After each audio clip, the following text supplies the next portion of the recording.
सभी को नमस्कार। स्पेशल एजुकेशन यूट्यूब चैनल में सभी का हार्दिक स्वागत है। आप देख रहे हैं सरकारी कर्मचारी और पेंशनर के लिए खुशखबरी। डीए और डीआर बढ़ोतरी के साथ मिलेंगे 7 और बड़े तोहफे। DI latest news. 2025 के नए साल में केंद्र सरकार के कर्मचारी और पेंशनर के लिए खुशखबरी आने वाली है। मोदी सरकार ने पहले ही महंगाई भत्ते डीए और महंगाई राहत डीआर में 3% की बढ़ोतरी का ऐलान किया था, जिससे यह बढ़कर 53% हो गया है। अब नए साल में डीए और डीआर में फिर से बढ़ोतरी होने की संभावना है। इसके अलावा कर्मचारी और पेंशनर को और भी कई महत्वपूर्ण लाभ मिलने की उम्मीद है। आइए जानते हैं इन लाभ के बारे में विस्तार से। डीए हाइक 2025 क्या है और कैसे होता है कैलकुलेट। महंगाई भत्ता सरकारी कर्मचारियों के वेतन का एक अहम हिस्सा है, जो महंगाई के प्रभाव को कम करने के लिए दिया जाता है। डीए की गणना all India consumer price index के आधार पर की जाती है। केंद्र सरकार हर 2 साल बाद जनवरी और जुलाई में 2 बार जुलाई में डीए में संशोधन करती है। वर्तमान में डीए दर 53% है और जनवरी 2025 में इसे 3% और बढ़ाकर 56% किए जाने की संभावना है। यह बढ़ोतरी लगभग 48 लाख केंद्रीय कर्मचारियों और 68 लाख पेंशनरों को लाभ पहुंचाएगी।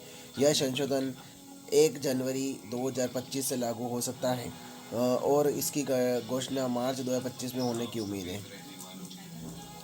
डीए हाइक के साथ मिलने वाले अन्य लाभ। डीए हाइक के अलावा कर्मचारियों को और भी कई लाभ मिल सकते हैं, जिनमें शामिल है 18 महीने का डीए एरियर। कोविड-19 महामारी के दौरान रोके गए 18 महीने के डीए एरियर का भुगतान हो सकता है। एचआरए में बढ़ोतरी। डीए 50% के से अधिक होने पर हाउस रेंट अलाउंस एचआरए में भी बढ़ोतरी की संभावना है। टीए में वृद्धि। ट्रांसफर अलाउंस टीए में भी संशोधन हो सकता है। चिल्ड्रन चिल्ड्रन एजुकेशन अलाउंस, इस भत्ते में भी बढ़ोतरी हो सकती है। ड्रेस अलाउंस, हाल ही में ड्रेस अलाउंस में 25% की बढ़ोतरी की गई है। नर्सिंग अलाउंस, केंद्रीय सरकारी अस्पतालों में कार्यरत नर्सों के लिए नर्सिंग अलाउंस में भी 25% की बढ़ोतरी की गई है। फिटमेंट फैक्टर में बदलाव। 8वें वेतन आयोग की मांग के साथ फिटमेंट फैक्टर में संशोधन की संभावना है। राज्य सरकार द्वारा डीए हाइक। केंद्र सरकार के डीए हाइक के बाद कई राज्य सरकारें भी अपने कर्मचारियों के लिए डीए बढ़ाने की घोषणा कर सकती हैं। प्रमुख राज्यों में डीए हाइक इस प्रकार हो सकता है। उत्तर प्रदेश 3% की बढ़ोतरी के साथ डीए 56% हो सकता है, जिससे 28 लाख कर्मचारियों और पेंशनरों को लाभ मिलेगा। मध्य प्रदेश में डीए 50% से बढ़कर 53% हो सकता है, जिससे 7.5 लाख सरकारी कर्मचारियों को फायदा होगा।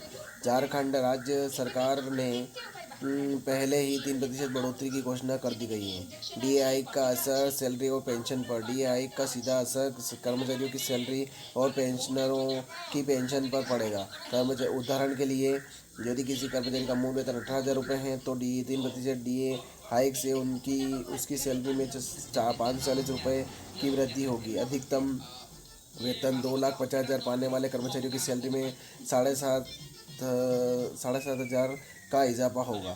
न्यूनतम पेंशन 9,000 रुपये पाने वाले पेंशनर को 270 रुपये अधिक मिलेंगे। अधिकतम पेंशन 1,25,000 पाने वाले को पेंशनर की पेंशन में 3,750 रुपये की वृद्धि होगी। 18 महीने के बकाया डीए एरियर का भुगतान। कोविड-19 महामारी के दौरान सरकार ने 1 जनवरी 2020 से 30 जून 2021 तक डीए बढ़ोतरी पर रोक लगा दी थी। इस दौरान 3 डीए हाइक को रोका गया था। कर्मचारी संगठन इन 18 महीने के बकाया डीए के भुगतान की मांग कर रहे हैं। यदि सरकार इस मांग को स्वीकार करती है, तो कर्मचारियों को एक बड़ी राशि एरियर के रूप में मिल सकती है। 8वें वेतन आयोग की संभावना। कर्मचारी संगठन 8वें वेतन आयोग की स्थापना की मांग कर रहे हैं। यदि यह गठित होता है, तो इसके 1 जनवरी 2026 से लागू होने की संभावना है। इसके तहत वेतन संरचना में व्यापक संशोधन हो सकता है, जिसमें फिटमेंट फैक्टर, न्यूनतम वेतन और डीए कैलकुलेशन फार्मूले में बदलाव हो सकता है। डीए हाइक की प्रक्रिया। डीए हाइक की घोषणा आमतौर पर मार्च में होती है। इसके लिए एआईसीपीआई डाटा संकलित और विश्लेषण किया जाता है। वित्त मंत्रालय द्वारा प्रस्ताव तैयार किया जाता है और फिर कैबिनेट से मंजूरी मिलने के बाद आधिकारिक अधिसूचना जारी की जाती है। तो ये खबर थी। ज़्यादा से ज़्यादा शेयर करें। लाइक करें, कमेंट करें आपको खबर कैसी लगी, और आप मेरे चैनल पर नए हैं तो चैनल को सब्सक्राइब जरूर करें। जय हिंद, जय भारत।